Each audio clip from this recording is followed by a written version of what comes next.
ఈరోజు మనం resources and development lesson చెప్పుకోబోతున్నాము. ఇందులో ముఖ్యంగా రిసోర్సెస్ అంటే తెలుసు మీకు, వనరులు. ఈ వనరులకి వాళ్ళు ఇచ్చినటువంటి నిర్వచనం ఏంటి అంటే, everything available in our environment which can be used to satisfy our needs provided it is technologically accessible, economically feasible and culturally acceptable can be termed as resource. ఇది డెఫినేషన్.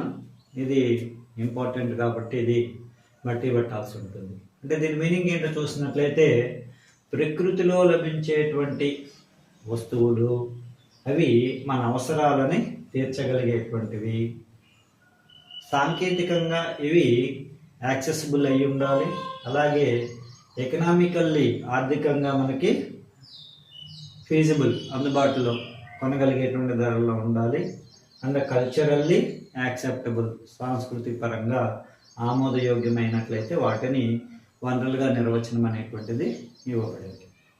అలాగే మరి ఈ రిసోర్సెస్ అనేటువంటి ఏంటి? Interaction between physical environment, technology and institutions. అంటే ప్రకృతిలో లభించేటువంటి వస్తువులన్నీ వనరులు అవుతాయా అని అంటే అవో. ఎందుకని? ఆ దొరికినటువంటి వాటిని మనము ట్రాన్స్ఫార్మ్ చేయాలి, అంటే వాటి యొక్క రూపము మార్చాలి. అంటే ఉదాహరణకి ఒక అడవిలో ఒక కొయ్య అనేటువంటిది ఉంది అనుకుందాం. అవి మనకి కుర్చీ రూపంలో కానీ టేబుల్ రూపంలోకి కానీ మార్చడం అనే పని, యాక్టివిటీ అనేది జరగాలి. అది హ్యూమన్ బీయింగ్స్ చేస్తారు కాబట్టి it is the important component in the resources అన్నమాట. ఈ హ్యూమన్ బీయింగ్స్ యాక్టివిటీస్ అనేటువంటివి ఈ ప్రకృతిలో లభించేటువంటి వనరులని ట్రాన్స్ఫార్మ్ చేసి వస్తువులుగా మార్చడం అనేది జరుగుతుంది. దానికోసం వాళ్ళు ఉపయోగించుకునేటువంటిది ఏంటి అంటే టెక్నాలజీని వాడుకుంటారు.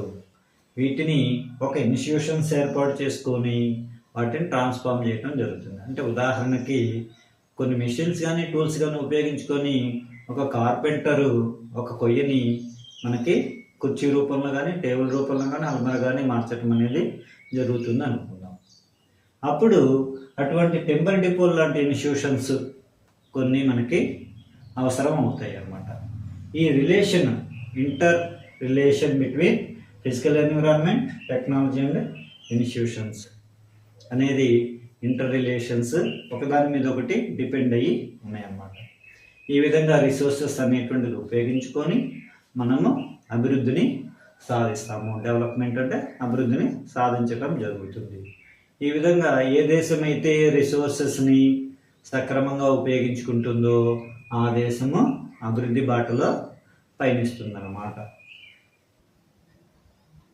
రిసోర్సెస్ని క్లాసిఫై చేసినట్లయితే on the basis of origin మనం చూసినట్లయితే బయోటిక్ అండ్ ఎబయోటిక్, అలాగే on the basis of exhaustibility చూసినట్లయితే రెన్యూబుల్ అండ్ నాన్ రెన్యూబుల్, అలాగే on the basis of ownership మనం చూసినట్లయితే individual, community, national and international. అలాగే status of development on the basis of status of development చూసినట్లయితే potential, developed stock and reserves అనేటువంటి 4 రకాలుగా classify చేయటం అనేటువంటిది జరిగిందనమాట. ఇది కూడా ఇంపార్టెంట్ క్వశ్చన్గా మనం చదవాల్సి ఉంటుంది. చూసినట్లయితే on the base of origin, exhaustibility, ownership and status of development. వీటిని చూస్తున్నట్లయితే మనం క్లాసిఫికేషన్ ఆఫ్ రిసోర్సెస్ అనేటువంటి ఫ్లో చార్ట్ ఒకటి ఇచ్చారు మనకి.